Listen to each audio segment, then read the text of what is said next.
Hi everybody, happy Sunday. I'm KHOU 11 meteorologist Pat Cavlin here with just a deeper dive on what is going on with this winter storm. We've been hearing a lot about it. There's been a lot of push notifications going to your phone about it. Unfortunately, we were not able to have an early newscast just because of the football game that's going on right now. So we really want to give you an opportunity to dive in deep with us about what's going on. So here's the latest. We have a winter storm warning that's in effect now for the entire area. That's the pink on the map that indicates those winter storm warnings. But it's not just us here in Southeast Texas that will feel the impacts from the storm. Check this out as we widen the map.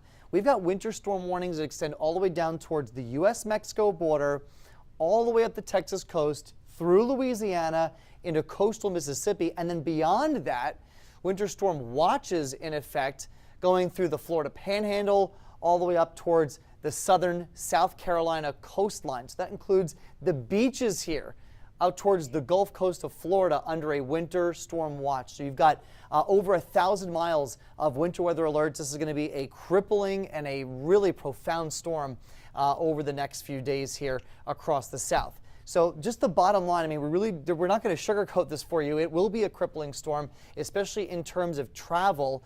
They announced this afternoon that IAH, Bush, Intercontinental, and Hobby will both be closing starting at 12 a.m. Tuesday. So it's midnight Tuesday, going through the entire day. And who knows how long that goes, because it really just comes down to how fast they can get the runways and the taxiways clear for arrivals and departures to take place again. So travel is going to be completely halted in and out of both airports here in Houston, again, starting late Monday night, going all through Tuesday. Roadways will become exceptionally hazardous and even impassable at times during the height of this storm, when we're seeing snow coming down at a rate of 1 to 2 inches per hour. And then once the storm is out of here Tuesday afternoon, we're not out of the woods yet, then we're going to be dealing with extreme cold Tuesday night into Wednesday morning, which means that any melting that might happen as temperatures try to creep above freezing Tuesday afternoon will refreeze Tuesday night. And so we're talking about a sheet of ice across the entire area as we get into Wednesday morning. So many different layers to deal with this storm as we get into the start of the week. So because of that, we have issued a weather impact alert. This is for the potential to see heavy snow, potentially mixing with sleet, which is just ice pellets, and then to see that refreezing of ice as we get to the overnight. Now, the timing for the storm itself will be from 6 p.m. Monday through 6 p.m. Tuesday. The core of this, though, will be from, let's say, 11 p.m. Monday through probably 11 a.m. Tuesday. Things will taper off by early afternoon Tuesday, but this is a pretty wide time range here of when things are expected to be the worst across Southeast Texas. And this is when travel will be impossible, because remember, even once the snow finishes, we don't have snow plows here to take care of this, at least in the city of Houston. And so travel will be impossible, or at least extremely treacherous for most areas. The message from city officials over the last few days has really been, and I'm going to reiterate this, make sure that by the time you get home from work, from school, from wherever, tomorrow evening, you are hunkered down and ready to stay home, to stay in that place all the way at least through Wednesday morning. This is the latest future track model. We will take you hour by hour through this, step by step, kind of breaking down what the latest forecast looks like. This is high resolution model data. The blue coloring here, this all indicates snow. All right, so the darker the blue, the heavier that snowfall is. And you can see 10 a.m. Monday, we've got a large swath of snow falling from I-10 and points north. Areas to the south of I-10 Monday evening could see some rain, snow showers, maybe some ice pellets or sleet mixing in. But really the core of this storm Monday evening will be north of I-10. As we go through the night, that snow will start to sink south. And so after midnight now, pretty much everyone is in on this. We've got some pink down towards coastal areas, which indicates ice or mixed precipitation, so that's snow that's mixing in with some ice pellets or sleet. That could actually keep those snow totals down at first and put a little layer of ice on the ground for areas through Brazoria, Matagorda, Wharton, maybe parts of Fort Bend County. The city, though, and points north, it is all pure snow. And it's also snow that's coming down at a good clip. The darker the blue, the heavier the snow. We could see snowfall rates in this area, again, 1 to 2 inches per hour. That continues now into sunrise Tuesday, 6 a.m. We've got pretty heavy snow falling along I-10. I do want to draw your attention to the sharp cutoff that exists just to the north of this. At least that's what's being depicted on this model run. It'll be a pretty sharp cutoff with who sees the snow wrapping up Tuesday morning. So I think our period for snow in areas like Huntsville, up towards Crockett, Madisonville, Lufkin, Bryan College Station, and Waco will be Monday night. By Tuesday morning, it starts to shift more towards the city and the coast. But it's heavy snow that falls in here, and we can see this continuing all the way through the mid-morning hours before the back edge of this starts to finally make its way through the city, probably 11 a.m., and then eventually all of it is off to the east by early afternoon. So Tuesday will be a split day. The morning hours will feature periods of heavy snow. By the afternoon, though, we could actually see sunshine breaking out, and that could get those temperatures briefly above freezing into the mid-30s, which could help with some recovery and some melting across the area, which we hopefully get the roads in decent shape by the afternoon. But again, once we get to Tuesday night, any melting that happens from temperatures in the mid-30s will refreeze as temperatures drop, and we'll show you those temperatures in just a second. But let's talk snowfall amounts. So this is just model output. This is not a forecast. This is what the graph is showing. What is the graph? It's that computer model that I just showed you. It's that high-resolution model. So the graph model is showing some bigger totals, mainly from I-45 and points towards the east. 4, 5, 6 inches of snow, with the biggest bullseye out towards the Lake Charles area. And then the totals drop off a bit the farther west you go. But notice Galveston, 2 inches. Houston, 4 inches. 5 inches of snow in Liberty. This is like a once-in-a-lifetime snowstorm that would be for the entire area. This is really significant stuff. This is the graph model. We switch over now to the American model. Notice the snow totals are a little more concentrated along this band, going along I-10 and 59, 69 down to the south and west. This is where we could see some maybe heavier snow totals with lighter amounts farther north in this solution. So this is the American model, the GFS. Then we switch over to the European model. We hear about the European model a lot, especially during hurricane season because of how well it usually performs. And this is actually showing a bit of a blend between that first model, the graph, and the GFS, where we have more of a widespread snow coverage, but we do get the hint of some of these localized hotspots here with higher snow totals. And I do think this is a more likely situation.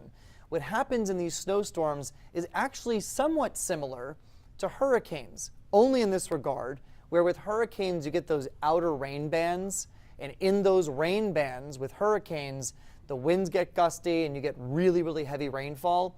Snowstorms can do something similar, where they produce these snow bands, and within those snow bands, you get this localized, higher intensity snowfall.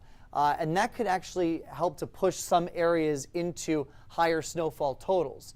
So while on average, we may see 3 or 4 inches, wherever you get those snow bands to set up, you could see those locally higher amounts, 6, maybe even 7 inches of snow. Now, there are indications that we could see some of this banding phenomenon with the storm Monday night and Tuesday. Just like with hurricanes, we can predict that we're going to see these bands, but we can't pinpoint exactly where they're going to be the worst. So I do think we'll see some of this enhanced snowfall within these snow bands that develop with the storm, but we can't pinpoint where it is. But wherever that happens, that's where we'll likely see the jackpot of snow across southeast Texas. So with all of this information, we make our own forecast here at KHOU. This is what it looks like as of this evening. If you've been following along since yesterday, yeah, these numbers have gone up quite a bit. So now we're looking at 1 to 3 inches for coastal Matagorda and Brazoria counties, and then a big swath of 3 to 5 inches. So this is on average what you can expect. Obviously, some neighborhoods will see a little bit less. Some neighborhoods will see a little bit more, but on average, in this giant area of dark blue, we're expecting 3 to 5 inches of snow. That includes all of Fort Bend County, all of Austin, Colorado, all of Harris County, the entire city of Houston, and then all of Montgomery County as well, getting out towards Liberty, Polk, San Jacinto. Also notice that dark blue does extend down towards the coast, and that's the biggest change from yesterday's forecast. Yesterday we were thinking 2 to 4 in the city with maybe up to an inch, maybe 2 inches for Galveston. The latest forecast model data that we've been looking at, that some of which I just showed you, has actually pulled that snow a little farther to the south, that heavier snow.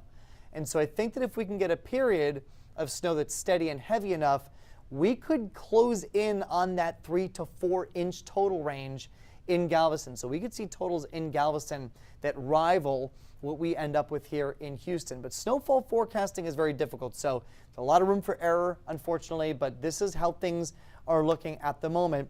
And I still think the general idea of having the biggest totals, which could go over 1/2 of a foot, will be out to the east, places like Beaumont, Port Arthur, as you go north towards Jasper, and then into Louisiana, 5 to 7 inches of snow, not out of the question.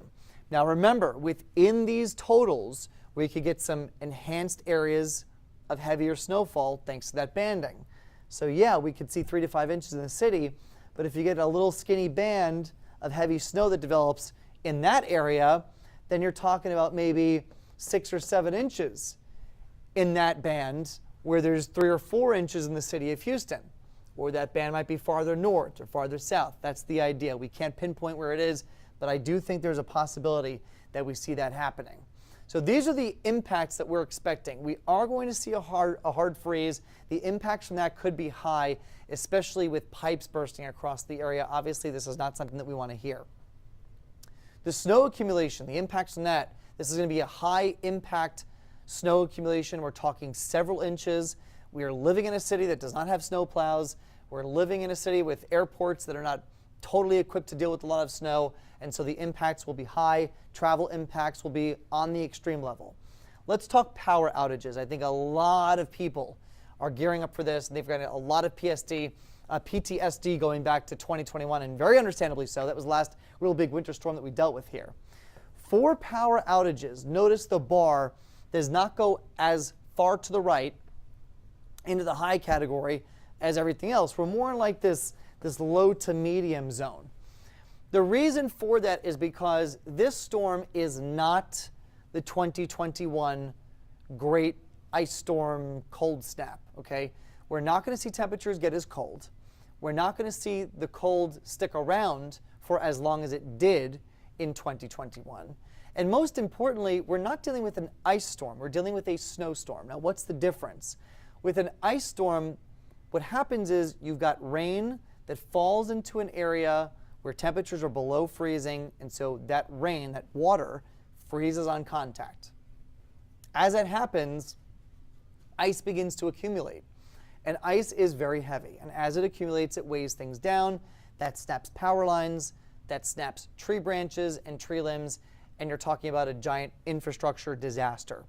What we're looking at here is snow. So while I think that localized power outages are certainly possible, I don't think we're going to see the widespread infrastructure collapse that we had back in 2021 for the reason that I just mentioned. And also, this is a localized storm. This is not going to be across the entire state of Texas. This will really just be for us here through South Texas, getting up along the Texas coastline. So power outages are a possibility. I think you should still be prepared to lose power. But do I think it'll be the same duration event that we had in 2021? I don't. I don't think this is something to get panicked about in that regard. But still, a very impactful storm, one which is probably going to keep you in your home for at least a day or two once the roads become impassable across the area. Then we've got the temperatures, the extreme cold. So the storm gets out of here Tuesday afternoon. We're not out of the woods yet, because now we get to Tuesday night into Wednesday morning. These are actual future track air temperatures, the potential for these air temperatures. 10 degrees in Anahuac, 11 degrees in Liberty, 17 degrees in Houston and Angleton. I mean, just pipe bursting, bitter cold weather. And this is why we've been driving home the point. You've got to make sure that everything is insulated by tomorrow evening before the storm starts. There's a really interesting phenomenon that happens when snow falls in an area, obviously something that we are not used to here in southeast Texas. But when you get a fresh snowfall, that essentially turns an area into an ice box. Think about when you open your freezer, you hold your hand above the ice, you feel the cold kind of radiating up from that ice. It's the same thing when it snows. When you have a fresh snowpack on the ground, at nighttime, once the sun goes down, that ice and that snow starts to radiate cold back into the atmosphere, and it actually pushes the temperatures down. And I think that's why we're going to see numbers dip into the teens across a good part of southeast Texas Tuesday night into Wednesday morning. And so you need to be prepared for that hard freeze as we get to the middle of the week. The good news, though, by the end of the week, high temperatures are back in the 40s and 50s, and we'll even be pushing close to 70 degrees by next Sunday. So we got a long way to go, but by next weekend, temperatures are back into the 60s. So that's the latest that we've got. We've got snow that develops again starting Monday night. So tomorrow night, you need to be where you're going to be for the long run, for the next 2 days or so. So Monday night, be where you're going to be, stay there through the night, into Tuesday, and into Tuesday night. By Wednesday, we'll finally probably get temperatures above freezing for a prolonged period of time where crews can get out there and brine the roads again potentially and get some of that ice and some of that snow to melt so we can get back to our lives. Be prepared for power outages. Be prepared for pipes bursting. Again, this doesn't look like the same storm that we had in 2021, but you want to be prepared. Take all of the lessons that you learned from that storm and apply them to this one. Either way, this is going to be a once-in-a-lifetime and potentially fun snowstorm for the kids. Maybe not so much for the adults, but I mean, the last time that Houston saw measurable snow like this, the city of Houston, was back in 1960. So a really long time where we got the potential for over 1 or 2 inches of snow. That's what we got for you. We're going to be on the air tonight, potentially late. We're scheduled to go on at 10 p.m. Might be a little bit later depending on how late the football game goes tonight. And we're going to have all of the latest model information for you, the latest forecast then, and we're going to have you covered as we get into the start of this week. But that's the latest. Thank you for watching. Stay warm, and we'll see you soon.